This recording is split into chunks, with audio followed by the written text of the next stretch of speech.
This is Tracey Marshall from Travels with Tracey, and we are traveling through the Middle Ages. With each podcast, we explore new and exciting destinations specifically for mature travelers. That is, travelers that are between 35 and 70. That's my specialty, or what I like to do the most. These travelers are more into relishing their time than staying at budget hotels and partying all night.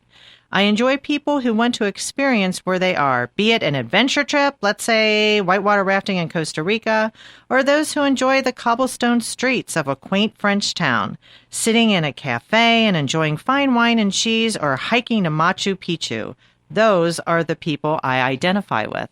I have a wonderful guest with us this morning. Her name is Joanne, and she's going to tell us about one of my favorite ways to travel, and that is on a river cruise. I love the river cruise. It's so seamless, so wonderful. And you know I love Europe, so those two combinations for me is always a hit, a big win-win situation. So Joanne is going to tell us what to expect on a river cruise. Just to give you some background, she went on the Rhine getaway with Viking River Cruises, and she just sailed last fall in October when the leaves were changing. I'm sure it was going to be beautiful, but there was a little bit of a negative for cruising late in the fall as well, and I think she'll give us all the pointers on that. But at this point in time, she's going to describe the ship and what you can expect on your Rhine getaway. So, Joanne, take it away. Thanks, Tracey. The ship, I get seasick, and I was a little concerned about the trip. It is absolutely the smoothest trip I have ever had. There's no movement in the ship. It's just like being in a house. The only time you know that you're moving is in the evening when you go through the locks. You'll hear a scraping noise.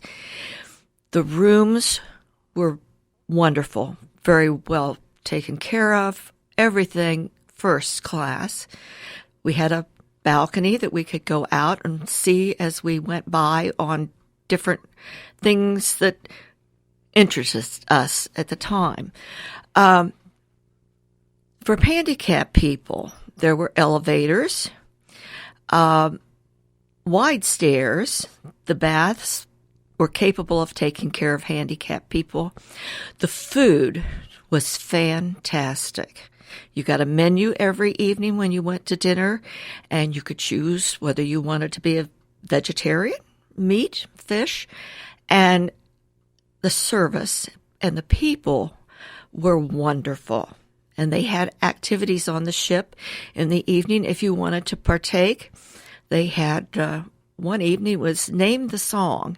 And one of the ladies I befriended on the ship happened to be a music teacher. And she got them all right but one. So the prize was a bottle of wine, which we shared the last night that we were there.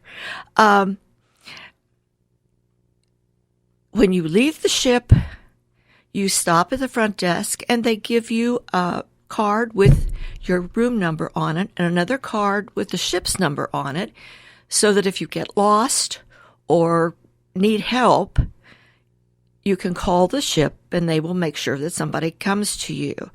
And also, when you get back, you turn them in, and that way they know when everyone is on the ship. Now, you're going to say, how many people were there on the ship? They said 170. Oh, okay. So it's not crowded, and the ages ranged from a very young couple.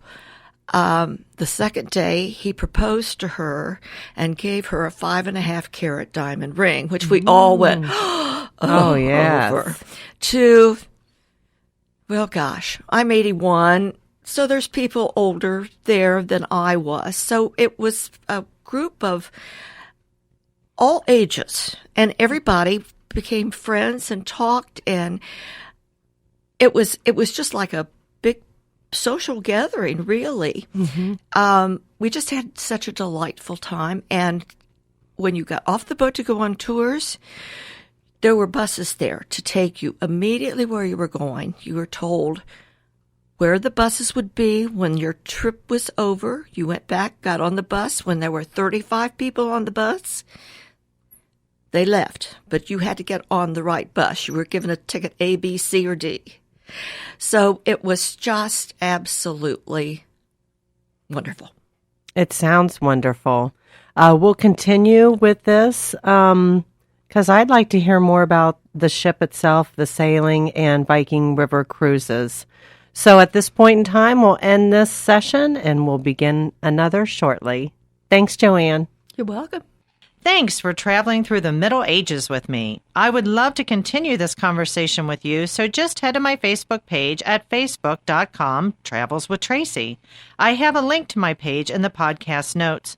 Don't forget to subscribe to this podcast on iTunes or your favorite podcast player. When you do, my podcast can automatically upload to your smartphone. Safe travels!